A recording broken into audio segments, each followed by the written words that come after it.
Nous allons parler de la démarche des pères des églises, Pacte pour la paix. Nous allons aborder les mémos déposés par Alerte RDC aux pères de l'église et nous allons chuter sur le gouvernement d'union nationale promis par le chef de l'État Félix Tshisekedi.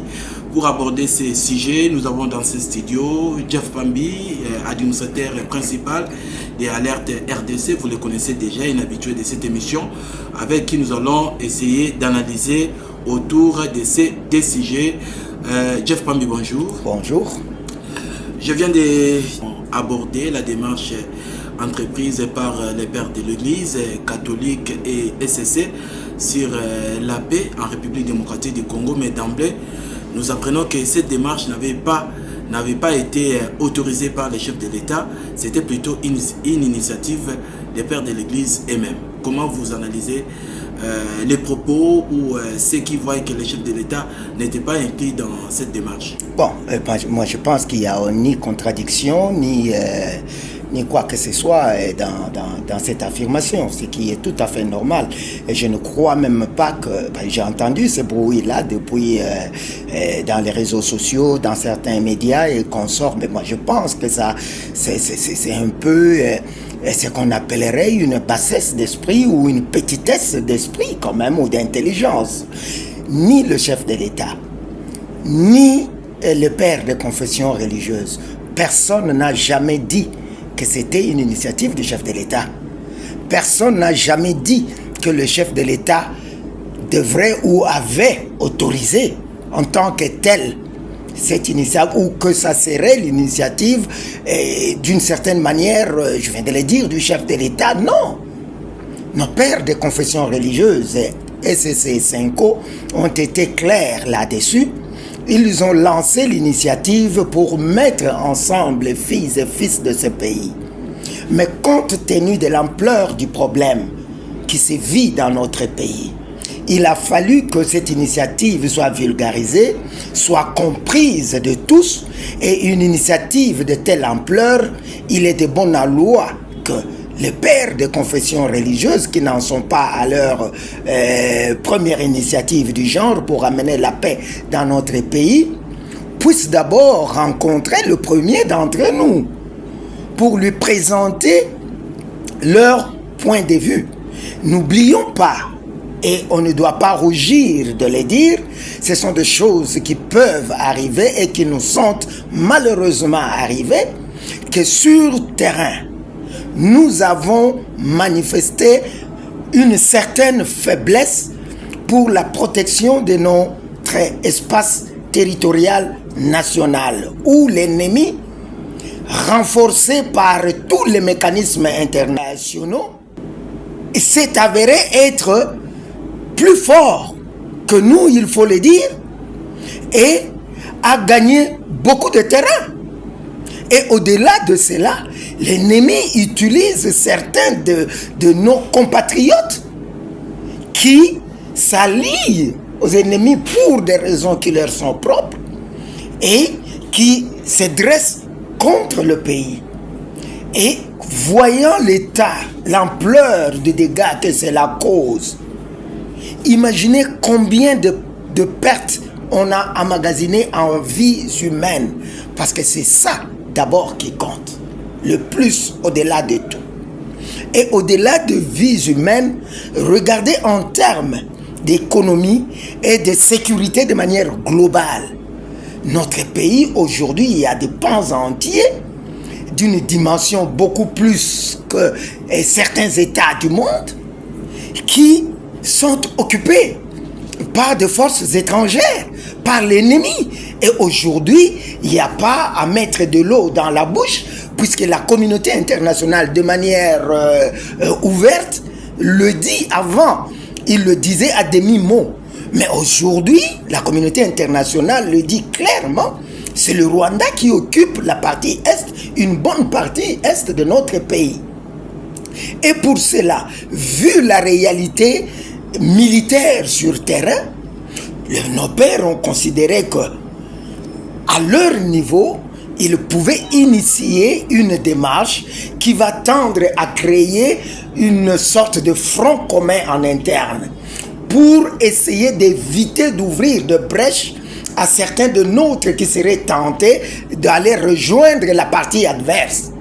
Et ça, je ne trouve pas qu'il y ait meilleure initiative que ça pour soutenir notamment la partie diplomatique menée par le chef de l'État et tous les mécanismes étatiques qu'il a, ainsi que la partie militaire qui est toujours sur le terrain, qui se bat pour préserver notre intégrité territoriale. Maintenant, en interne, si nous sommes divisés, si nous sommes partagés, si nous ne parlons pas le même langage, comprenez que une nation divisée contre elle-même est vouée à la disparition. Et ça, c'est ce que nous dit la parole de Dieu. Et c'est cette parole-là que Félix Tshisekedi, président de la République chrétien de surcroît, a apprise dans l'église lorsqu'il est allé depuis son enfance.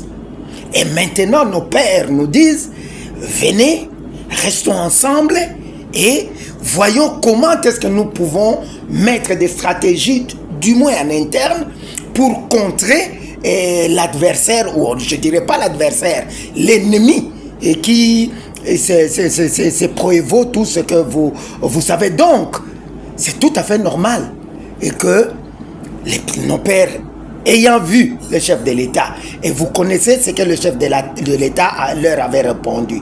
Il a taxé l'initiative de louable. Et quand un chef dit que l'initiative est louable, c'est-à-dire il vous donne un feu vert pour progresser dans la démarche. Ce n'est pas le chef qui vous envoie faire ce que vous allez faire. C'est vous qui avez un cahier de charges que vous avez montré, que vous avez présenté au chef de l'État, qui a considéré qu'il n'y avait rien de mal dans ça, bien au contraire, qui a loué l'initiative, et c'est ce qui a donné du courage et la force à nos pères de confession religieuse d'entamer leur démarche selon le calendrier, selon le cahier de charges que eux avaient préalablement établi. Donc là, il ne devrait même pas y avoir débat, à moins que l'on soit réellement de très mauvaise foi, et j'irai même plus loin à dire, à moins que l'on soit ennemi de cette nation. Voilà, l'initiative est louable selon d'ailleurs les propos du chef de l'État, mais la démarche a biaisé du fait que les pères de l'Église sont allés rencontrer les rebelles Corneille Nangaa et le président rwandais Paul Kagame, des personnes que le chef de l'État a juré de ne pas rencontrer, de ne pas dialoguer avec. Vous voyez que c'était déjà un mauvais départ pour les pères de l'Église. Mais pourquoi un mauvais départ? Je viens de dire ici que vous ne m'avez pas posé la question sur mon avis. Si j'étais à leur place, si j'aurais fait la même chose. Mais maintenant, non, maintenant il est question de parler de nos pères de confession religieuse. Et je venais de le dire ici, de soutenir que nos pères de confession religieuse, de l'ECC de la CENCO, avaient un cahier de charges. Et lorsque vous êtes face à un conflit, ce conflit, il oppose qui? Les cahiers de charges n'ont pas raconté l'assentiment du chef de l'État. Non, s'il vous plaît, il ne faut pas faire dire au chef de l'État ce qu'il n'a pas dit. Le chef de l'État, ayant été mis au parfum de la chose, a considéré que l'idée était louable. Il revenait maintenant à nos pères de confession religieuse de mettre leur stratégie en musique. Et cette stratégie, il se trouve que, compte tenu du fait qu'il s'agit d'un conflit extraterritorial national, et que l'un des acteurs, sinon l'acteur principal, où les acteurs principaux se trouvent être les leaders. Je ne suis pas d'accord avec ces gens-là. Vous connaissez ma position par rapport à eux et les AC et consorts. Mais ici, je fais une analyse désintéressée. Je regarde la chose de l'extérieur sans entrer dedans, n'est-ce pas? Alors, compte tenu du fait que parmi les parties prenantes essentielles se trouvent être à l'extérieur du pays, et dont essentiellement le président rwandais. Alors nos pères de confession religieuse, pas seulement lui, ont jugé utile d'entendre aussi cette... N'oubliez pas ici que notre président de la République a maintes fois dit que lui ne parlerait que au président rwandais, parce qu'il considère les autres comme étant à la solde du président rwandais. Et maintenant que ce n'est pas encore arrivé. Le chef de l'État n'a pas forcément besoin d'aller le voir. Mais si quelqu'un d'autre est à la place, et ici à fortiori, nos pères de confession religieuse peuvent le rencontrer, entendre ce qu'il a dans ses pensées et rapporter au chef de l'État. Ne trouvez-vous pas qu'on pourrait en faire usage utile et que cela pourrait nous faire gagner du temps, de l'énergie et nous préserver de beaucoup de mal? Puisque nos pères, je l'avais déjà dit auparavant, et je crois bien que Monseigneur Nchole l'a répété dans une de ses interviews, que la primeur de leur rapport, de leur compte rendu de consultation sera réservée au chef de l'État. Ne vous avais-je pas dit ça? Ce n'est pas qu'ils me l'ont dit, mais je réfléchis parce que je connais ce genre de démarche. Comment est-ce que ça se passe? Ils vont d'abord présenter les conclusions de leur consultation au président de la République qui va apprécier et ils vont faire des suggestions sur la suite, c'est-à-dire sur l'étape ou les étapes suivantes.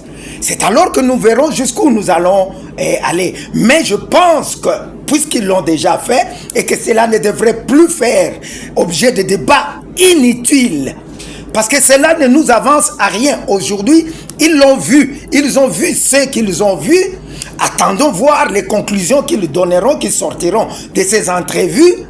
Est-ce qu'elles nous seront bénéfiques à nous pour ramener la paix dans notre pays, ramener la cohésion, l'unité dans notre pays, et de recouvrer l'intégrité de notre territoire national? C'est la fin qui justifiera le moyen. Voilà, avant de parler des conclusions qui seront remises au chef de l'État, par les pères de l'Église, parlons un peu de votre mémo que vous avez déposé à la Cinco, mémo soutenant cette démarche. Est-ce que nous pouvons savoir le contenu de ce que vous avez mis dans votre mémo? Bon, je pense que ces mémos-là, vous en avez fait écho autant de fois sur vos chaînes respectives.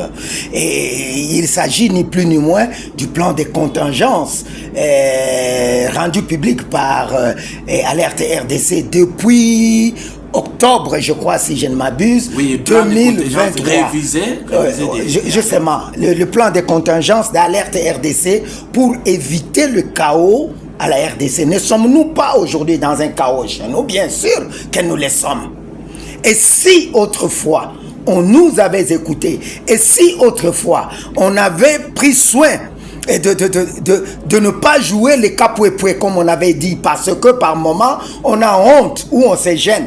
Il n'y a pas de honte, il n'y a pas de gêne pour revenir en arrière lorsque le premier essai n'a pas marché. Toutes les démarches que nous avons entreprises jusqu'ici au niveau national n'ont pas abouti, de telle sorte que nous avons perdu un grand espace territorial, bon, pas perdu, mais perdu dans le sens du contrôle que nous n'avons plus de notre espace territorial. Et en interne, il se passe ce qui se passe. La gouvernance est ce qu'elle est. Regardez autour de vous ce que vous voyez. Mais si au moins on avait écouté ce que nous avons dit en ce moment-là, qu'on mette un peu nos égos chacun de côté et que l'on mette au devant l'intérêt national. Moquez-vous de moi si vous voulez que je revienne en arrière, mais au moins lorsqu'on aura eu des résultats, lorsque le pays sera unifié, lorsque le pays fonctionnera normalement, vous applaudirez demain. Et c'est ça un leader qui doit être capable, et notamment de prendre des décisions, même impopulaires, mais en sachant pourquoi on est leader, c'est qu'on doit tirer, non? On doit, par moment et de manière responsable, suggérer des choses. Et ces choses qui, même si elles ne sont pas acceptées aujourd'hui, parce que mal comprises, mais demain, lorsqu'elles produiront des résultats, les gens applaudiront. Mais le problème avec nos leaders au Congo, ils aiment être applaudis maintenant, a priori. Et lorsqu'il y a des gens qui dansent autour d'eux, qui les applaudissent, eh bien, eux, ils sont contents. Mais en réalité, ces applaudissements aboutissent toujours à la ruine de la nation. Et donc, il y a intérêt que l'on essaie de revoir la situation, l'on essaie de revoir notre façon de voir et de faire les choses. Donc, le plan de contingence d'alerte RDC a été révisé de manière contextuelle. Parce que en 2023, on était dans le contexte électoral où Alerte disait que ces élections nous mènent, c'est-à-dire on était en train d'amorcer un plongeon dans le vide où on ne savait pas on atterrirait sur quoi. Et vous pouvez me dire vous-même, ne me posez pas de questions sur quoi on a atterri avec ce que vous avez appelé élection, dont l'opération de vote devant être menée en un jour est en train d'être menée en une année plus. Pour dire que depuis le 20 décembre 2023, jusqu'à l'heure où nous vous parlons, jusqu'à cette opération n'est pas encore terminée. Est-ce qu'il y a quelqu'un qui a la volonté et le courage de le dire? Alors, parlons toujours de ces plans de paix proposés par les pères de l'Église. Quel est le format plutôt que vous avez réservé dans les mémos? Est-ce que vous voulez un dialogue entre les Congolais seuls ou bien il faut aussi associer les rebelles qu'on appelle les terroristes puisqu'ils sont soutenus par l'armée rwandaise? Non, écoutez, il ne faut pas avoir cette habitude de mettre la charrue devant le bœuf. Chaque chose en son temps. Et ici, je ne suis pas le porte-parole de confession religieuse, de SSS5O. Je réfléchis en citoyen et en chrétien avéré, en patriote qui aime son pays et qui veut voir son pays sortir du gouffre. Et je dis ici que mettons chaque chose à sa place, étape par étape, et ne brûlons pas les étapes. Je crois bien que Monseigneur Nchole l'a dit en son temps, qu'ils sont encore en train de mener des consultations. Dès que ces consultations finissent, ils vont présenter les résultats au chef de l'État. Souffrons, attendons que le chef de l'État ait d'abord ses conclusions, et de là sortiront de propositions sur les étapes prochaines, et ainsi donc nous apprécierons. Mais alors, si nous commençons maintenant, si nous plongeons dans ces débats stériles, inutiles, improductifs, de qui il fera partie, puisque lorsque nous y arriverons, il y aura en place ou plutôt mis un mécanisme qui va étudier toutes ces questions-là. Qui doit participer, quel doit être le format, combien de personnes doivent y prendre part, ils doivent venir d'où et qu'on sort. Donc, ayez un peu de patience. Pour le moment, essayons de nous concentrer sur comment sortir notre pays du gouffre, du désastre dans lequel nous nous trouvons. Oublions tout ce que les gens, pour plaire ou pour se faire remarquer, pour se faire important, essayent de dire, moi je ne le ferai pas. Parce que je l'ai toujours dit, Félix Tshisekedi n'a pas le droit à l'erreur, il ne doit pas échouer. Voilà. Parce que, laissez-moi finir s'il vous plaît. Parce que s'il échoue, c'est nous tous qui échouons. S'il plonge, c'est nous tous qui plongeons. Et moi, je n'ai pas l'intention de plonger. D'où, s'il vous plaît, laissez-moi finir. D'où, nous devons tout mettre en œuvre, apporter des conseils nécessaires et suffisants qui vont permettre au chef de l'État, le premier d'entre nous, de lever des options conséquentes qui nous sortent de cette situation dans laquelle nous nous trouvons. Donc, n'attendez pas de moi que je commence à chanter à gauche, à droite pour plaire. Je ne plairai jamais. Mais je dirai toujours ce qui est conséquent parce qu'il nous revient à nous tous de dire des choses conséquemment au président de la République pour qu'il puisse pour le mieux faire son travail et que cela donne des résultats que nous tous nous attendons. Et après seulement les applaudisseurs pourront venir. Mais pour le moment, laissez-nous travailler s'il vous plaît. Alors Jeff Bambi, si le chef de l'État est tombé, c'est nous tous qui tombons. Et il n'a pas le droit de tomber. C'est ce que vous confirmez. Et il n'est pas là pour ça. Parlons maintenant des conclusions de ces consultations, démarches initiées par les pères de l'Église. S'il arrivait que le chef de l'État acceptait la démarche telle que menée par les pères de l'Église et qu'il mettait en œuvre ce que les pères de l'Église lui demanderaient de le mettre en œuvre, est-ce que vous ne voyez pas qu'il y a contradiction entre la communication du chef de l'État et du ministre de la Communication, Patrick Mouyaya, qui a commencé par condamner du coup la démarche menée par le père de l'Église. Bon, d'abord, ne me parlez pas de ce que Mouyaya va dire, ça c'est son problème, ça n'engage que lui, avec tout le respect que je lui dois. Mais si vous parlez de la contradiction avec le chef de l'État, dites-moi la contradiction se trouve à quel niveau? Parce que moi je ne vois pas de contradiction. En ce sens que le chef de l'État n'a pas mandaté. Mais bien sûr qu'il n'a pas mandaté. Il accepte quand même les résultats de leur Mais bien sûr, nom de Dieu. Le chef de l'État n'a jamais mandaté personne.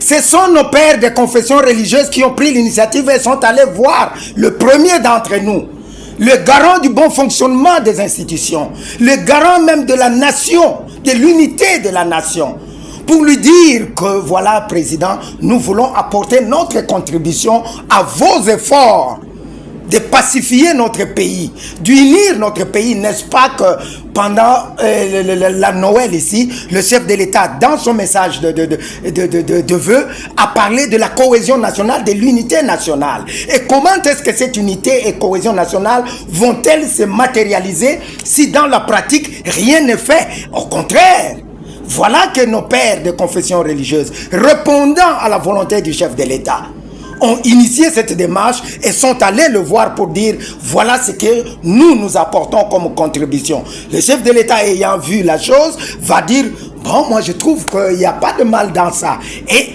de manière tacite, ils ont le feu vert pour continuer leur travail.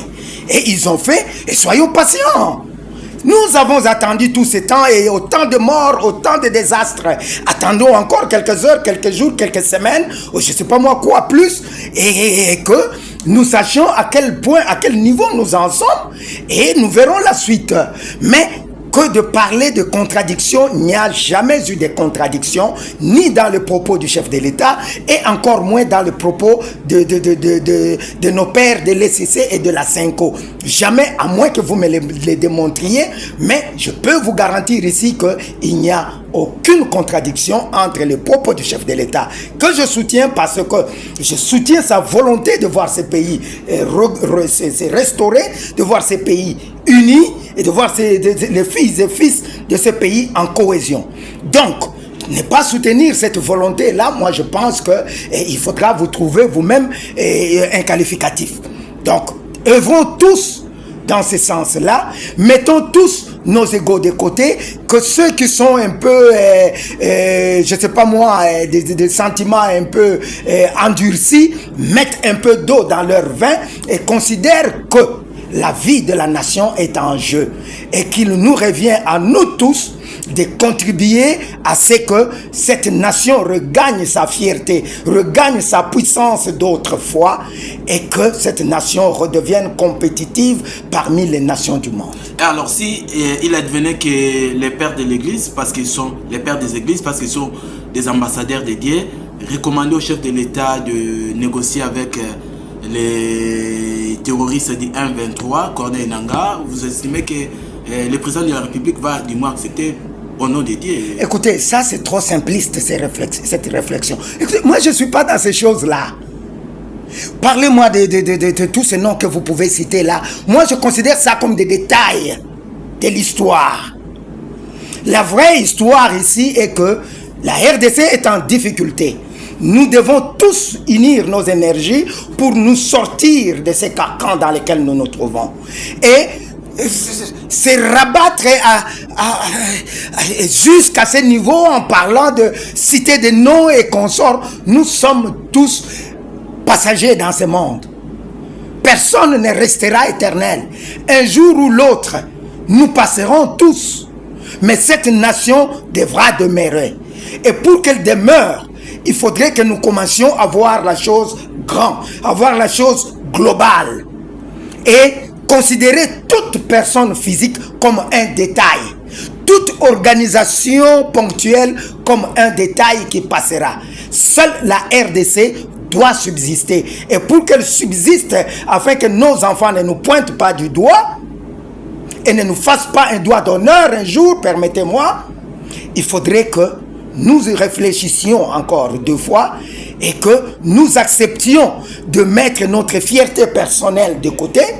Parce que lorsqu'on est chef, lorsqu'on a une responsabilité, accepter qu'il arrive des moments où vous allez aller outre votre position à vous personnelle. Parce qu'il faudrait accepter la position de tous qui privilégient, ou du moins en tout cas du plus grand nombre, qui privilégient l'intérêt global. Et ça sera faire œuvre utile, comme je le disais, de responsabilité qui vous incombe. Nous avons Jeff Pambi, administrateur principal des alertes RDC, avec qui nous parlons. Nous avions prévu 2 sujets. Nous parlons de la démarche des pères des églises et nous voulons maintenant aborder la question liée au gouvernement de l'Union nationale tel que proposé par le président de la République. Jeff Pambi, comment vous avez analysé la proposition, la démarche du chef de l'État qui veut mettre en place un gouvernement incluant toutes les forces du pays? Pour moi, je trouve que cela n'est pas une mauvaise idée, puisque je crois la plupart d'entre nous, sauf ceux qui bénéficient encore de cette gouvernance calamiteuse actuelle. Et sinon, moi, je pense que le mieux à faire pour le chef de l'État serait de revoir ses équipes, puisque nous connaissons les limites, en tout cas pour la plupart, on peut dire des cas, ils ont démontré à quel point ils sont limités, n'est-ce pas? Mais alors seulement, il faut créer un cadre. Ce que le chef de l'État a dit n'est pas une mauvaise chose, mais le fait de le dire ou de le faire, ça c'est le plus facile. Mais comment le faire pour que ça donne des résultats, c'est ça la clé. Parce qu'aujourd'hui, il en a le pouvoir. Il peut appeler X, Y, Z, bon, vous êtes nommé. Mais ça va donner quel résultat? C'est ça le problème. Est-ce que ça va donner un résultat contraire de ceux qui sont en place? Tant mieux. Mais si ça va donner le même résultat ou pire encore, alors autant ne pas le faire. Puisque le cadre dans lequel on crée cette histoire compte, joue beaucoup. Aujourd'hui, le chef de l'État, ce n'est pas un défi. Et surtout, j'implore le chef de l'État de ne pas prendre cette chose comme un défi, comme une affaire personnelle de sa personne physique, mais qu'il prenne cette chose comme il le sait si bien en tant que président de la République et chef de l'État dont la nation est en péril, et que tout acte qu'il pose doit être dans le sens de pouvoir nous sortir de la situation dans laquelle nous nous trouvons. L'idée, je le disais, est louable, pour utiliser le propre mot du chef de l'État. Mais maintenant, comment il va le faire? Je pense que c'est là que tout doit se jouer. Et c'est là où on revient dans le plan de contingence d'alerte RDC, qui a tout détaillé, qui énonce les étapes. Donc, c'est-à-dire que nous devons d'abord nous mettre ensemble, autour d'une table, discuter autour d'une table. Le chef peut rester comme un aigle, quelque part. Il donne le go, il crée le cadre, il dit, alors vous avez de l'expertise, vous avez des intelligences, vous avez tout ce que vous avez, alors travaillez et proposez-moi quelque chose. Il ne lui revient pas de le faire, il ne lui revient pas forcément d'aller s'asseoir avec X, Y, Z personnes, non.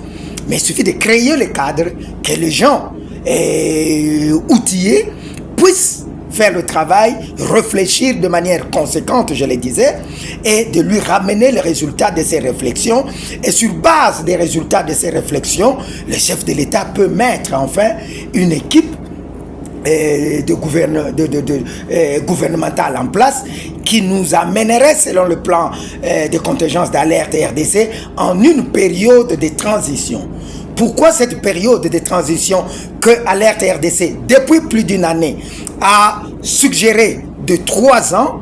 C'est parce que des tâches spécifiques détaillées dans ce plan d'alerte, de contingence d'alerte RDC, voudront que l'on procède à des réformes de fond dans tous les secteurs de la vie de la nation. À commencer par la justice. Regardez ce qui se passe. Ils ont dépensé autant de millions, c'est sûr, pour les états généraux de la justice ici. Pouvez-vous me dire qu'il y a des différences depuis avant et après les états généraux de la justice? Non. Alors c'était du gâchis. ce n'est pas pour critiquer l'initiative, mais dans le fond, c'était du gâchis. Parce que la chose devrait être faite de manière globale. Parce que ce n'est pas que la justice, c'est vrai que la justice est la clé de la chose. Mais comment vous le faites, c'est ça le problème. Donc nous avons pensé que ceci devrait se faire dans un cadre plus globalisant, où les tâches, les responsabilités sont partagées, où chaque département apporterait de l'eau au moulin, c'est-à-dire des réformes sectorielles qui viendront créer tout un tas de réformes globales et pour repartir du bon pied et pour refonder, pour utiliser le terme d'Alerte RDC, refonder l'État congolais. Parce que sinon, on va faire comme on dit chez nous, on va continuer à rond-point. C'est-à-dire à tourner en rond autour d'un rond-point et sans trop savoir par où on doit sortir, puisque le système resterait le même, les acteurs resteraient les mêmes, et donc tous les mécanismes ne nous mèneraient qu'au même résultat que nous déplorons, et ça serait un cercle vicieux. Et nous devons sortir du cercle vicieux. Et pour ce faire, il faut beaucoup de courage et beaucoup de volonté politique. Et ça, nous en appelons au chef de l'État de jouer ce rôle-là, et il entrera de la bonne manière dans l'histoire de ce pays qui l'attend. Puisque vous parlez des cercles vicieux, Jeff Pambi, vous croyez que la formule sera salvatrice? Le fait que nous avons connu dans notre pays, dans le même contexte où les rebelles avançaient, je pense que c'était en 1997, lors du régime Zaïre, le président en place, Mobutu, avait mis en place un gouvernement pareil avec les Koulia, juste pour freiner l'avancée des rebelles, mais cela n'avait pas donné de bons résultats. Vous ne croyez pas que c'est l'histoire qui va encore se répéter? Non, ici c'est différent, parce que si vous suivez l'initiative d'abord de nos pères de confession religieuse, c'est-à-dire que nous voulons que nous devenions un seul. Donc le peuple congolais commence maintenant à voir la chose plus ou moins de la même façon, que nous mettions tous au devant d'abord la nation plutôt que nos intérêts personnels. Et lorsque vous revenez au plan de contingence d'Alerte RDC, vous vous rendrez compte qu'on parle de refonder l'État. Et cela ne peut passer par aucune autre voie que des réformes, et des réformes de fond. C'est pour ça que dans cette équipe gouvernementale, les Alertes a proposé notamment un département, et là il n'y aura pas de ministre selon nous, parce que lorsque quelqu'un porte un titre de ministre, il croit qu'il est devenu chef. Il n'y aura pas de chef dans ces gouvernements-là. Il y aura des chefs de département, mais vous n'êtes des chefs de personne. Vous êtes un serviteur, vous êtes un mandataire, vous êtes un haut fonctionnaire de l'État et vous répondez de quelqu'un, et ce quelqu'un serait le Parlement de transition, selon le plan de contingence d'Alerte RDC. Et donc ce département chargé de réformes institutionnelles devrait jouer un rôle clé et de collectionner les réformes sectorielles et qu'il transmettrait au Parlement pour discussions éventuelles complémentaires ou supplémentaires afin d'en faire des lois. Mais au-delà de ces départements chargés de réformes institutionnelles, il y a Alerte a toujours proposé un autre département qui serait un département en charge de l'éthique gouvernementale et institutionnelle. Ça serait l'un des départements clés. C'est-à-dire que ce département aura un pouvoir d'injonction et il travaillerait en bonne intelligence avec le chef de l'État, de telle sorte que ce département devra jouer le gendarme des institutions.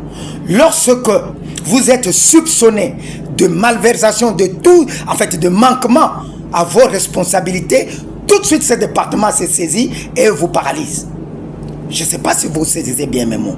C'est-à-dire, à l'heure où nous sommes, il ne doit pas y avoir de complaisance. Et lorsqu'il faut refonder, il n'y a pas de complaisance. Il n'y a pas d'amitié. Il n'y a pas de famille. Il n'y a que la nation. Et donc, nous devons être conséquents et nous devons être stricts dans l'application des règles que nous mettons en place. Donc, si quelqu'un s'hasarde à croire qu'il est l'ami ou le frère ou la sœur de X, Y, Z, homme de pouvoir, et qu'il pourrait se permettre de tel ou tel autre bévue, eh bien, nous avons prévu ce mécanisme-là qui a le pouvoir de paralyser ce genre de personnes jusqu'à ce que discipline soit réellement instaurée. Pas seulement d'abord au niveau des institutions, mais jusqu'au niveau de la base où nous devons Tokomabatu. Chers auditeurs, nous sommes presque à la fin de notre magazine Focus sur la société civile. Nous avons dans ce studio Jeff Pambi, l'administrateur principal de Alerte RDC. Avant de nous séparer d'avec vous, Jeff Pambi, vous avez quand même fait de bonnes propositions, surtout pour le gouvernement d'union nationale qui sera mis en place. Est-ce que vous avez pensé à la taille de ces gouvernements, des personnes qui vont animer? Vous savez, notre pays est déjà habitué. Nous avons des plateformes qui se créent, des indécis sont toujours là, ceux qui ne vont pas trouver leur compte, qui seront contre ces gouvernements. Qu'est-ce que vous pensez par rapport à tout ça? Mais bien sûr qu'il y en aura qui seront contre parce que nous savons pourquoi. Mais c'est là où nous parlons de refonder l'État. On ne doit pas contenter des individus. Même si quelqu'un se fâche de son côté, nous mettons en place des mécanismes stricts qui vont gérer ces questions-là. Parce que ici, il ne sera pas question de contenter un chef de parti ou sa famille biologique ou politique ou quoi. Mais il sera question de la vie de la nation. Et donc, tout a plus ou moins, bien entendu, de manière parfaite. C'est perfectible le travail que nous avons fait. Il faudrait l'approfondir, il faudrait l'enrichir, les consorts. Mais nous avons pensé au mécanisme qui devra être là et au garde-fou qu'il faudra placer. Et dans ces gouvernements de transition, il y aura une sorte de prédominance de la société civile. Et bon, laquelle société civile serait une question? Tant mieux, nous y répondrons le moment venu. Mais il faudra ici mettre au moins en action un mécanisme qui soit plus ou moins désintéressé. Puisque au bout de 3 ans, certainement la Cour constitutionnelle refondue, la CENI refondue, c'est comme ça qu'on dit en français, je crois, hein? Et puis ainsi de suite, et que à la fin, c'est un ordre nouveau de gouvernance qui sera mis en place et un mécanisme d'accès au pouvoir ou de conquête de pouvoir qui sera équitable et équilibré. Ainsi donc, tous ceux qui auront participé à ce gouvernement de transition seront supposés ne pas être au moins pendant une période éligibles à la gestion du pays à un certain degré pendant un laps de temps. Donc, ils auront à réfléchir 2 fois avant de vouloir y prendre. Alors, s'il arrivait que l'opposition déboute la démarche du chef de l'État, la main tendue du chef de l'État, parce que nous apprenons déjà qu'il y a quelques opposants qui ont déjà commencé à réfuter cette main du chef de l'État, ce sera quoi? C'est un débauchage que l'Union sacrée voudrait encore... Bon, vous aimez bien les termes ici, notamment les mains tendues, ou je ne sais pas moi quoi. Moi, je ne vois pas de main tendue. Main tendue à qui? Le chef de l'État a émis un vœu qu'il aurait peut-être pu garder en lui. Mais il a touché quand même. Hein? Il a dit, bon, je pense que je vais faire ça. Prenez-le au mot, prenez ça comme ça. Ben, appelez-le main tendue si vous voulez, tant mieux. Mais moi, je viens de vous dire ici quelque chose de fondamental. J'ai dit faire un gouvernement, c'est une chose. Appelez-le comme vous voulez, d'union nationale, de blablabla. Mais... dans quel cadre, dans quel esprit vous le faites et avec quel objectif? Si vous mettez en place un gouvernement pour faire la même chose que celui-ci qui est en place, alors d'autant laisser celui qui est en place rester. Ou si vous faites un gouvernement qui va donner un résultat moindre que celui qui est en place, je ne juge pas des résultats pour le moment, le cadre n'est pas approprié, et bien donc, soyez conséquents. Mais si on doit mettre en place un mécanisme nouveau pour avoir un résultat différent de ce qu'on a eu jusque-là. C'est-à-dire que, laissez-moi utiliser ce même mot, nous devons être conséquents. C'est-à-dire quand le chef de l'État sort cette idée-là, et que, je l'ai dit tantôt, est louable, et maintenant, il va falloir que le chef de l'État analyse bien le cadre. Dans quel cadre est-ce que on va mettre ces mécanismes, ou du moins ces gouvernements-là? Si c'est de la même façon que business as usual, comme on dit en français, donc comme d'habitude, la routine habituelle, alors moi je pense que, je suis désolé, Mais j'encouragerais le chef de l'État de se référer, en l'occurrence, à la feuille de route de nos pères de confession religieuses catholiques et protestantes qui n'ont aucun intérêt, je le sais, je l'ai dit, en connaissance de cause, autre que d'accompagner le chef de l'État dans son travail, dans ce qu'il fait, parce que c'est aussi un devoir pour eux, comme un devoir pour nous tous, d'accompagner le chef de l'État afin qu'il prenne de bonnes décisions, qu'il lève de bonnes options pour nous sortir de cette situation. Si on met aujourd'hui un gouvernement de la manière que l'on pourrait le mettre, comme le débat qu'on suit aujourd'hui, je m'en fous des débats que les gens mènent dans les réseaux sociaux, mais si on doit suivre cette pratique-là, eh bien, comprenez que ça sera du temps perdu et que cela risque de continuer à nous enfoncer davantage et que ça aura été un travail vain plutôt que d'attendre un tout petit peu seulement et faire un travail définitif qui pourra nous sortir. J'ai entendu le chef de l'État utiliser un mot que nous avons toujours utilisé dans Alerte RDC pour nous sortir de manière définitive, pas durable, mais définitive de cette situation. Qu'on ait une paix définitive dans ces pays. Enfin.